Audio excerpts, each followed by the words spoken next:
Hi, welcome to 5 Good Questions. I'm your host, Jake Taylor. Our guest today is Alex Soojung-Kim Pang. Alex is the founder of the Restful Company and a visiting scholar at Stanford. He spent more than a decade as a science and technology forecaster, most recently as a senior consultant at Strategic Business Insights.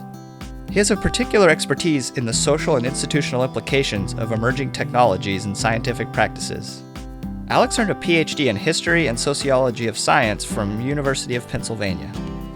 Today we're going to be discussing his book, Rest: Why You Get More Done When You Work Less. Alex has some great ideas on how resting can actually help creativity. Let's ask him 5 good questions. All right, welcome back to the show, everybody. My guest today is Alex Pang, author of the book, Rest. Hey, Alex, thanks for taking the time to be with us. Oh, thanks. Pleasure to be with you. So I have to say that I really enjoyed this book a lot because number one, I feel like I'm a bit of a workaholic, and just even being given permission to actively rest, and it would actually be better for me in the long run, was like, oh gosh, finally someone told me that was a good idea. You're not the first person to say this. In fact, I realized partway through writing it that I was kind of writing the book that my younger, stupider self sort of maybe would have listened to 10 years ago. I've worked as a technology forecaster and futurist and strategist in Silicon Valley since about 2000 or so. And it's the kind of work that involves lots of dealing with clients and multiple projects and travel. And a lot of the stuff is really fascinating, but it's also really easy for, schedules to collide, and you've got deadlines stacked on top of each other, or weird things happen. And so, after a few years of this, it was always fascinating, but it was getting harder and harder for me to keep up and to do the kind of work that I wanted.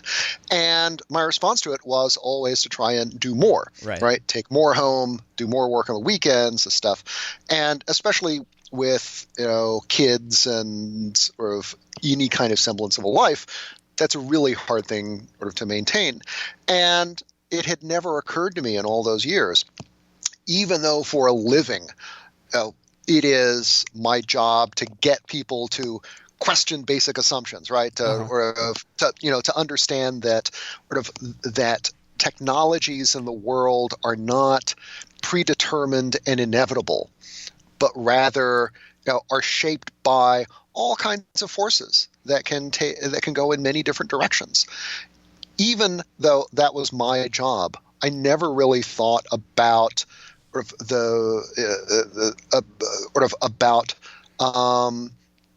work in a different way.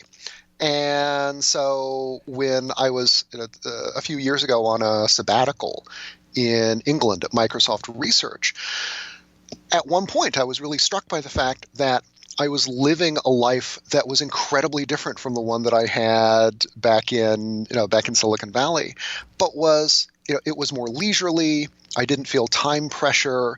I had, we could go off on weekends to Stockholm or Edinburgh or, down to London, but I was still getting unbelievable amounts of stuff done, right? I was reading things. I was thinking about stuff. I was having all kinds of really good ideas.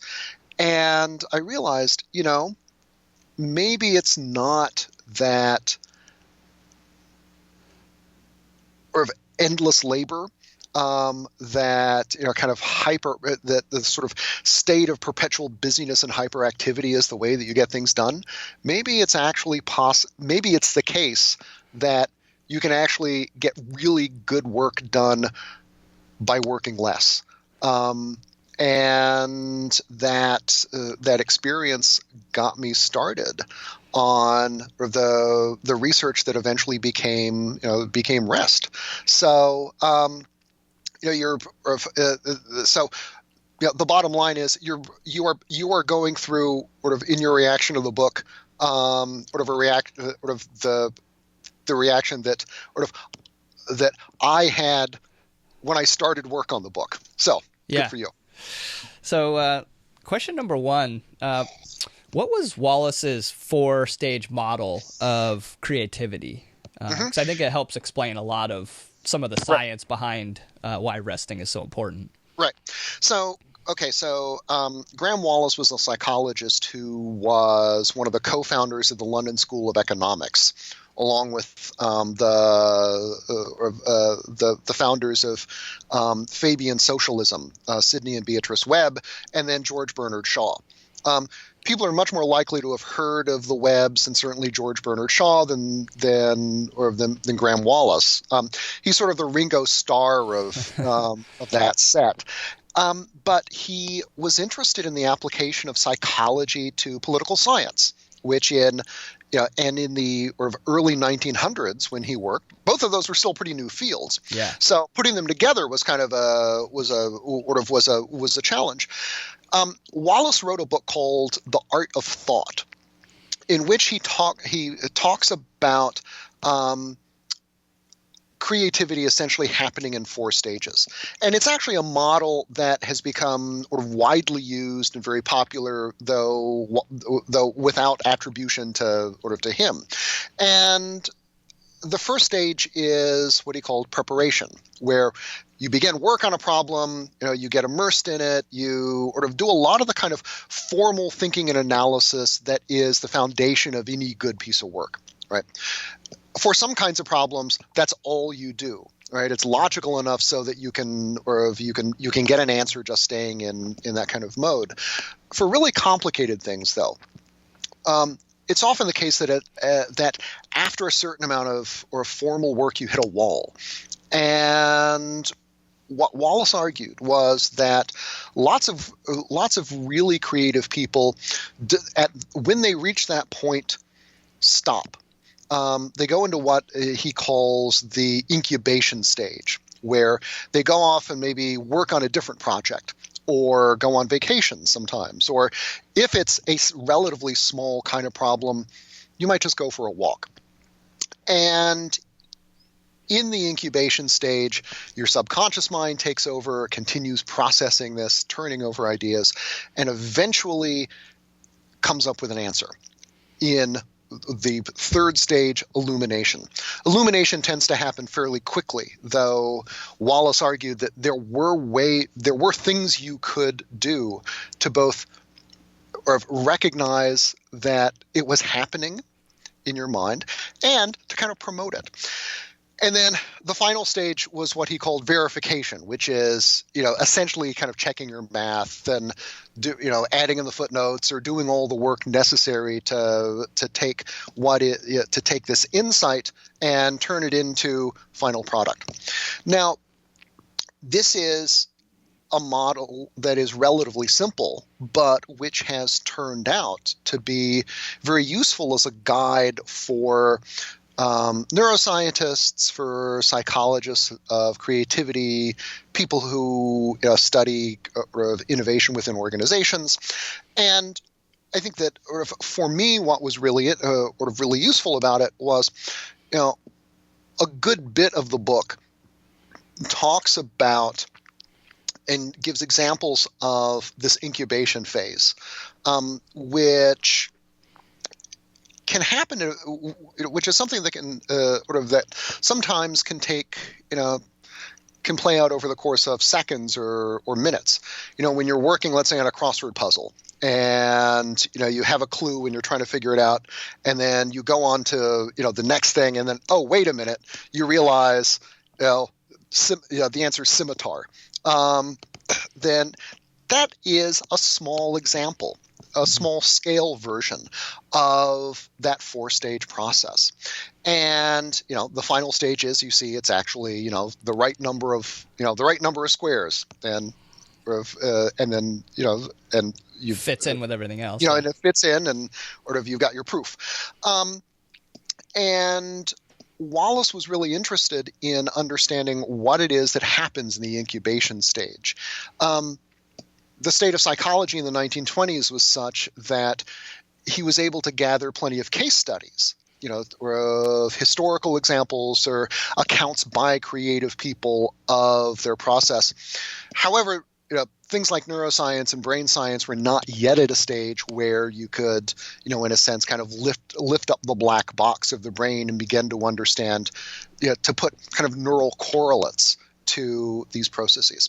Well, in the last 25 or so years, with the development of functional magnetic resonance imaging, the kind of brain scanning that shows essentially a real-time picture of actually oxygen consumption and blood flow in the brain, which tells you which parts of the brain are most active because they're the ones that need blood and need oxygen. Thanks to things like that, we have a much better picture of what it is that's going on when we're doing things like letting our minds wander, or we're trying to, remember who was that actress who was, in that movie and also in that television show, and then 5 seconds later you realize, oh, Scarlett Johansson. We're much closer to being able to see what it is that's going on in the brain when that happens. And that's a perfect segue for the second question, which is what's the default mode network?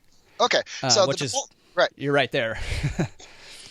Okay, so the default mode network was discovered in the early 1990s. When you're doing these brain scans, what it's really helpful to have in your measure, you're trying to measure cognitive activity and brain activity. It's really useful to have a baseline, right? And so to get that, neuroscientists put people in these fMRI machines and told them, clear your mind. Don't think about anything at all. And the assumption was you get a picture of, the brain just resting.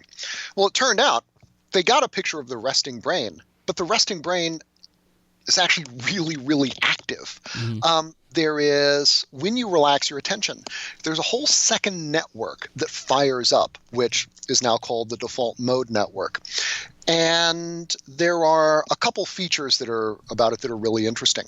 One is that it connects together regions of the brain differently than of the brain regions that we use when we're focused or having a conversation.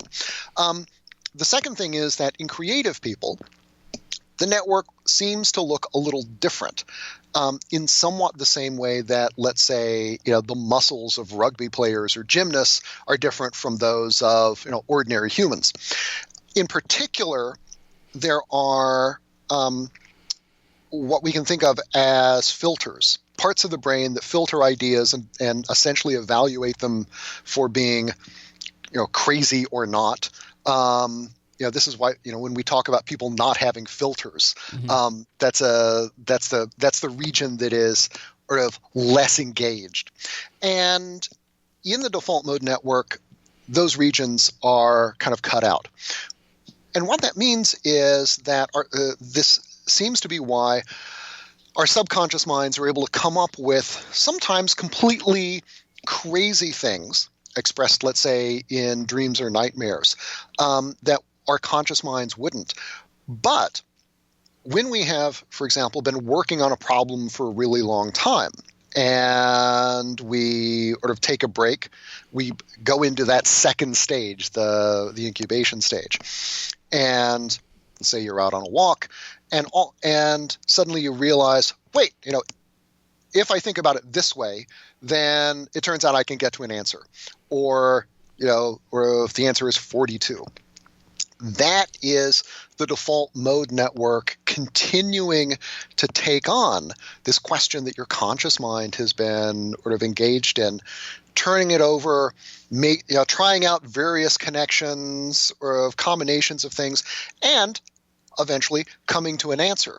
And then, in a way, alerting your conscious mind, hey, I've got this. And so, what scientists are now trying to do with the default mode network is map it out more completely and understand what it is about these different connections that correlates to different kinds of cognitive activity or unusual kinds of activity.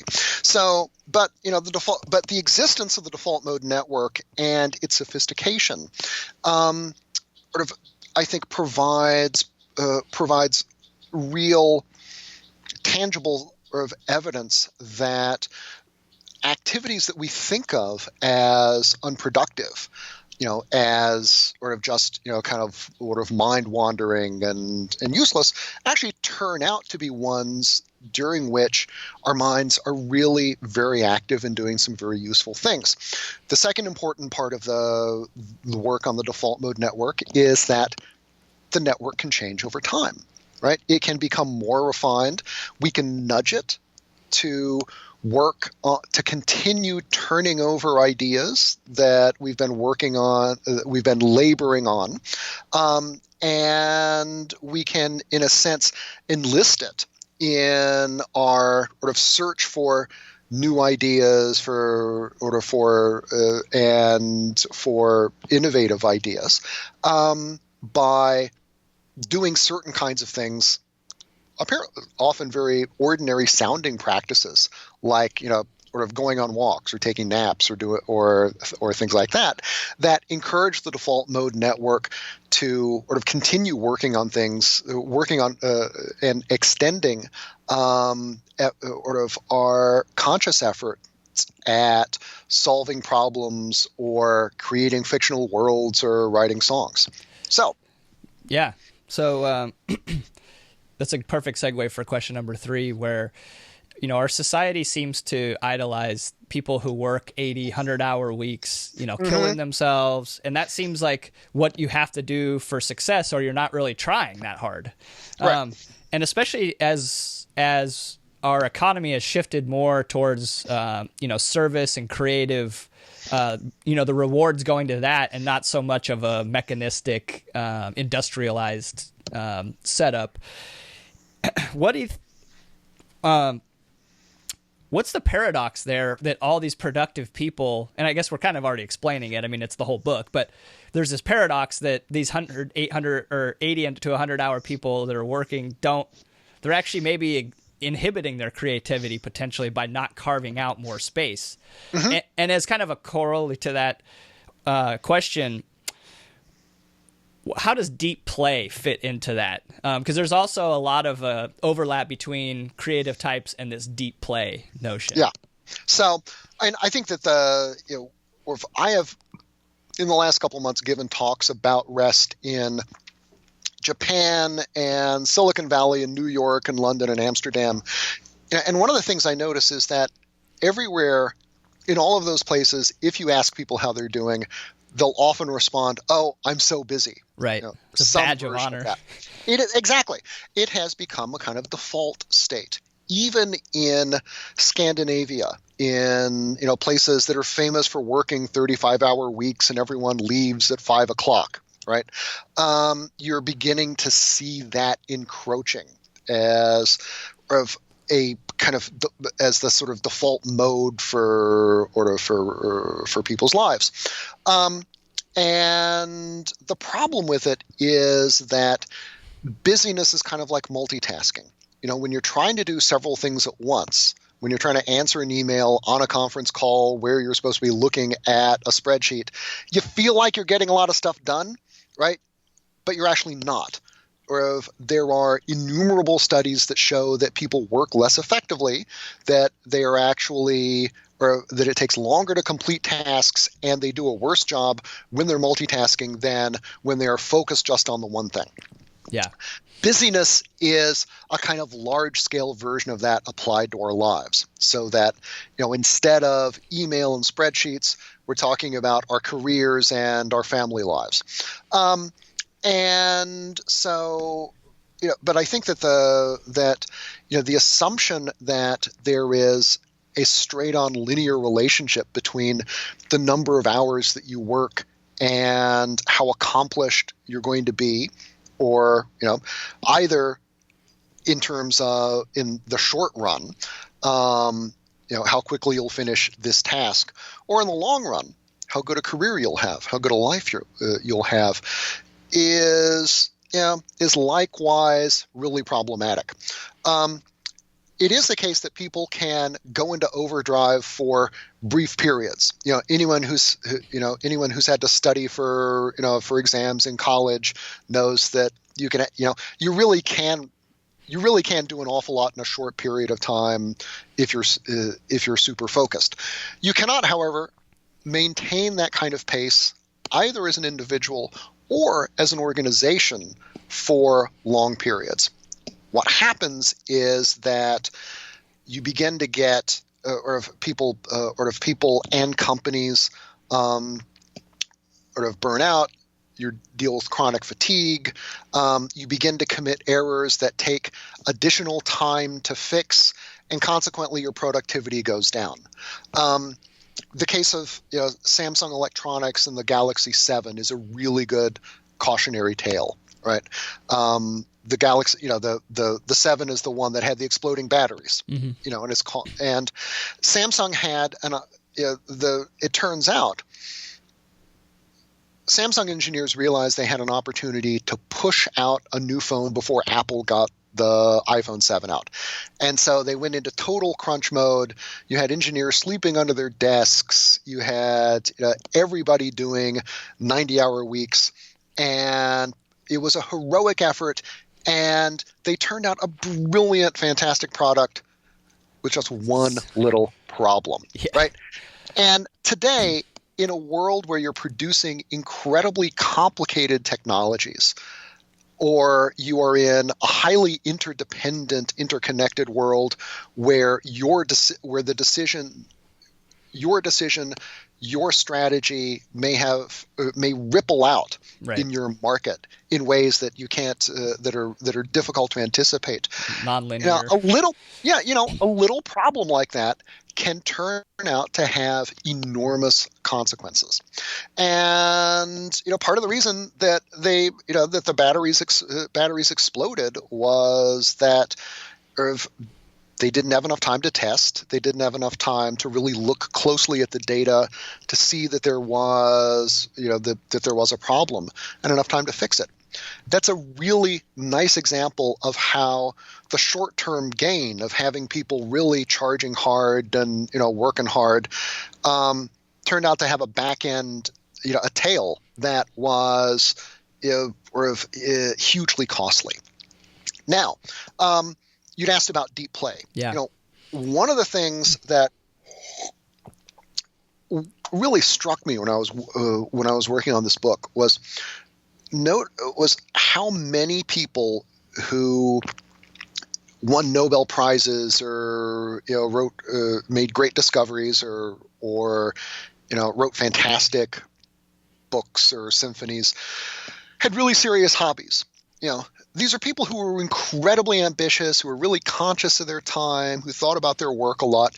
Not necessarily and these aren't necessarily lives that we would think of as being ones where you would actually devote a whole bunch of time to something that is expensive and time consuming and sometimes dangerous, right? Like mountain climbing or sailing around the world.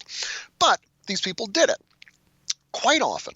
And it was clearly for them psychologically very important. It was a great source of satisfaction.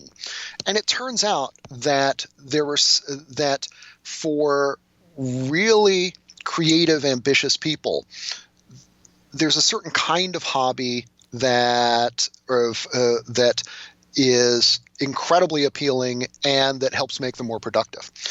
It's got a couple features, and one is that it actually is in some ways like their work, right? If you like what you do fundamentally, that makes a lot of sense. You might choose a hobby that offers some of the same satisfactions. However, it offers them in a very different kind of context and without the frustrations of normal working life. So, for example, there are lots of scientists who are rock climbers or mountain climbers. And they talk about rock climbing as being an awful lot like science because you've got this, really big goal and you break it down into a lot of little steps and you can choose a path that is more or less elegant, that is very direct, or another one that maybe other people wouldn't be able to see. And in that way, it's a lot like doing science, which makes it cool.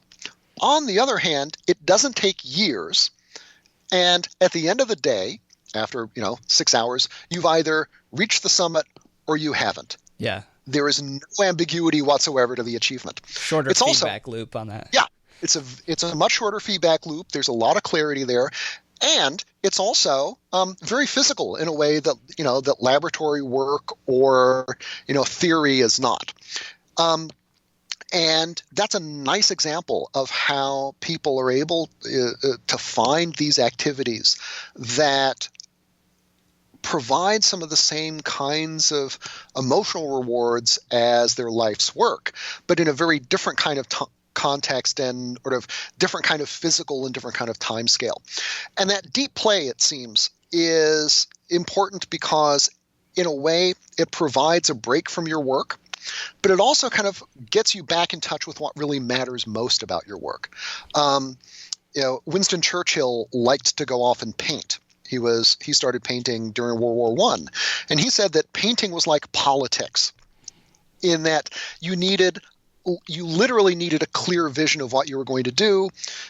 Once you began work, you had to see it through to the end, and it required sort of boldness and decisiveness. In all that, it was like sort of political life. On the other hand, he didn't have the Labor Party yelling at him about how, or the wrong color, yeah. Yeah, it's the wrong color, or, that building is too big, or, the cow is in the wrong place. So none of the frustrations of having an opposition party or of criticizing your every move. And for people who really love their work and want to do well at it, the ability to be reminded of what really counts, what matters most to them, to have that kind of perspective is one that is satisfied by deep play. And even when it takes up large parts of their lives, if they're taking off a couple months and climbing Mount Everest or K2, or they're going on long, they're sailing around the world, that psychological reward turns out to be completely worthwhile, and they find that they get a lot more done, or making time for that than they would if they were just sort of staying in the lab or staying at their desks. So that's why deep play turns out to be important. Yeah, even though it requires a lot of investment and time. Yeah.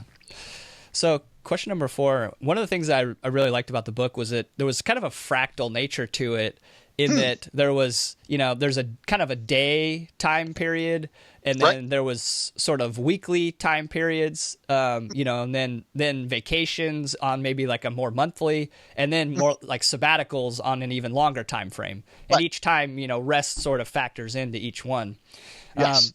So kind of going out towards the bigger end, the macro side of the fractal, what was Bill Gates' Think Weeks, and how did he use those to help himself?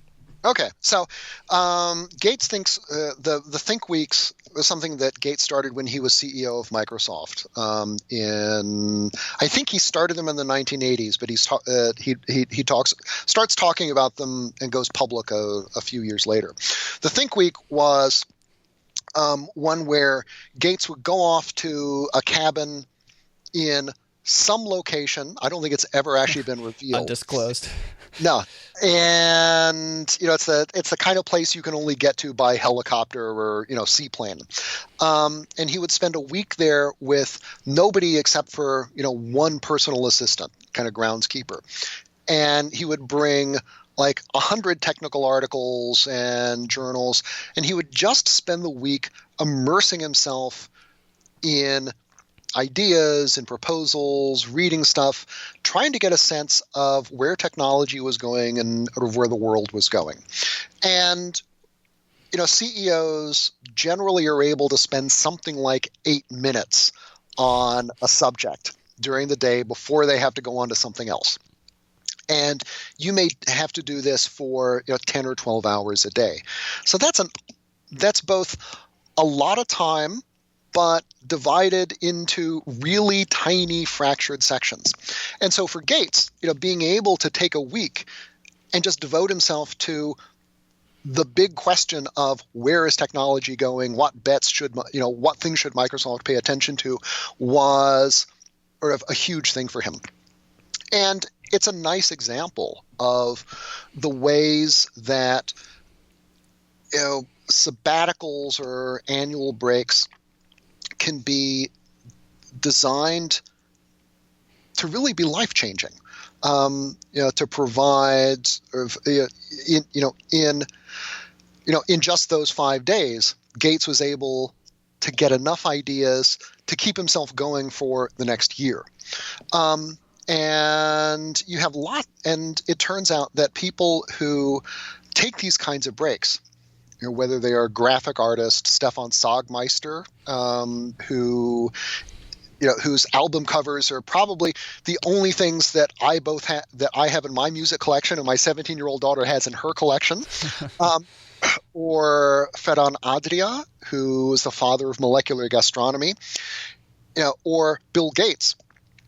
Found these breaks to be ones that allowed them to take a step back from their ordinary, sort of everyday work, the usual rhythm of projects and clients, and to think about what was really important in their important about their work, what new ideas were coming that were really significant. Sometimes to experiment with completely different kinds of fields. Adria would, he's the guy who would take things that normally are meat and turn them into foam, and he did unbelievable things with with food, but he might go to Central America or Australia and see completely different kinds of plants and spices that he could then bring back to his restaurant. But these sabbaticals turn out to be, they're not ones that you have to have all the time. You might have them every there might be short annual ones. They might be a few months every decade or so. But it turns out that they can really be life-changing under the right circumstances. They you go far, but not too terribly far. And you go for a while, but but if you go someplace that is really, really alien, you end up spending as much time trying to deal figure out the language and how telephones work, and less time doing really deep thinking. It's not adjacent enough to your normal life to find the creativity. Right. So going to that's why going to Paris may be great if you're an American, but going to Beijing can be really dislocating, right? But but even if you do them for just once or twice in your life, these kinds of longer breaks can be things that allow you to reinvigorate your creative life and identify ideas or concepts that can sustain your work for years to come. So question number 5, this gets a little bit more personal, but in the process of writing the book, what have you made changes to your schedule? What are you making sure to carve out time for? And then also, how do you think that it's impacted your own creativity? I do pretty much everything I talk about in the book. So in a way, I started the journey to writing this on a sabbatical. So that for Very me fitting.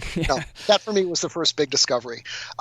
But the things that I do on a daily basis are I get up very early to write because I'm actually a night owl. For most of my life, I stayed up late working on stuff, but discovered when I was writing the last book that if I flipped the day, I was still kind of sleepy, like at 5 a.m. or more than sleepy, but I could get huge amounts of stuff done and have really good ideas that I wouldn't have necessarily at 1 a.m. And it turns out that that there is a kind of mental state that you get into when you are very, very early in the morning, when you're still kind of coming out of the sleep pressure is easing, you're becoming sort of more aware, but you're not quite there yet. And that's something that lots of really creative people have discovered for themselves over the years. Do you think it's a bridge between kind of your default mode network and Yes. your more active mind? No, I think the kind of door to the subconscious is still a little bit ajar. Yeah. And sometimes I will work on ideas that have come to me while I've been sleeping, or they will make themselves known, while I'm sitting at the desk. But either way, there definitely is a connection there, or an accessibility to the default mode that is not present when I'm fully awake. Another thing that I do is I walk a lot more than I used to. Partly I have 2 dogs who like to walk, but I realize that I will take them out after I've been writing for a couple hours. And this matters because the ideas are still fresh in my mind. I've been working, there were technical problems that maybe I've got to solve. How do I structure this argument? How do I manage a transition from this subject to this other subject? When I take out the dogs, I'm able, in one sense, to put that aside, and I've got to deal with them, and it's nice out and walking around. But still in the back of my mind, these ideas are turning over. And at some point on the walk, I will find a solution. If I flip these 2 subsections, or I talk about this little thing in between these 2 parts, that's how I can solve that problem. And so, for me,